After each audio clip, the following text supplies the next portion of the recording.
చివరి రాత్రి నగరంలో ఒక నిశ్శబ్దమైన వీధి. రోడ్డుకు రెండు వైపులా 10 ఇళ్ళు. అన్నీ లైట్లు ఆర్పేసినట్టుగా ఆ వీధి పూర్తిగా నిద్రలో ఉంది. ఆ వీధిలో ఒక ఇంటి ముందు ఒక కారు ఒంటరిగా నిలిపి ఉంది. కారు బయట డ్రైవర్ నాని వేచి చూస్తున్నాడు. రాత్రి చాలా ఆలస్యమైంది, కాని ఇంకా ప్రయాణం మొదలవ్వలేదు. నాని ఫోన్ తీసుకుని అబ్బాయి శ్రీకి కాల్ చేస్తాడు. ఇంటి లోపలినుంచి 1 నిమిషంలో వస్తానన్న సమాచారం వస్తుంది. నాని కారు దగ్గరే నిలబడి నిశ్శబ్దంగా ఎదురుచూస్తాడు. కొద్దిసేపటికి శ్రీ ఇంటినుంచి బయటకు వచ్చి కారు దగ్గరకు వస్తాడు. కారు తలుపు తెరిచి వెనుక సీట్లో కూర్చుంటాడు. నాని డ్రైవింగ్ సీట్లో కూర్చుని కారు స్టార్ట్ చేస్తాడు. కారు నెమ్మదిగా వీధినుంచి బయటకు వచ్చి ప్రధాన రోడ్డుపైకెక్కుకుంది. ప్రయాణం మొదలవుతుంది.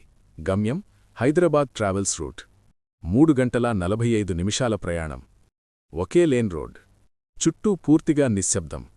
రోడ్డుపై వెలుతురు చాలా తక్కువ. నాని చాలా జాగ్రత్తగా కారు నడుపుతున్నాడు. కొద్దిసేపటి తర్వాత నాని సైడ్ మిర్రర్లో చూస్తాడు.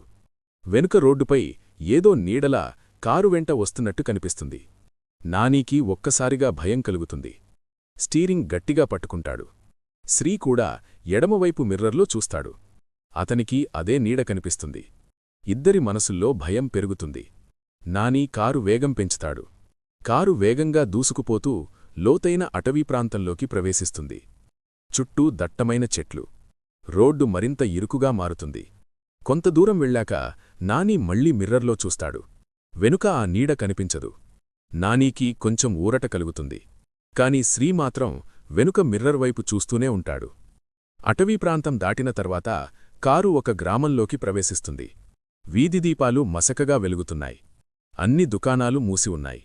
రోడ్లు పూర్తిగా ఖాళీగా ఉన్నాయి. నాని గడియారం చూస్తాడు. సమయం రాత్రి 1:30. ఆ గ్రామం నిశ్శబ్దంగా ఉంది. ఏదో దాచుకున్నట్టుగా ఉంది. గ్రామం దాటిన తర్వాత రోడ్డు పక్కన ఒక పెద్ద చెట్టు కింద ఒక అమ్మాయి నిలబడి కనిపిస్తుంది. చాలా అలసటగా ఉంది. సహాయం కోరుతున్నట్టు కనిపిస్తుంది. నాని కారు నెమ్మదిగా ఆపుతాడు. కొన్ని క్షణాలు నిశ్శబ్దం. తరువాత కారు తలుపు తెరుస్తాడు. ఆ అమ్మాయి లోపలికెక్కుతుంది. కారు మళ్లీ ముందుకు సాగుతుంది. కాని ఆ రాత్రి ప్రయాణం ఇప్పుడే నిజంగా మొదలైంది.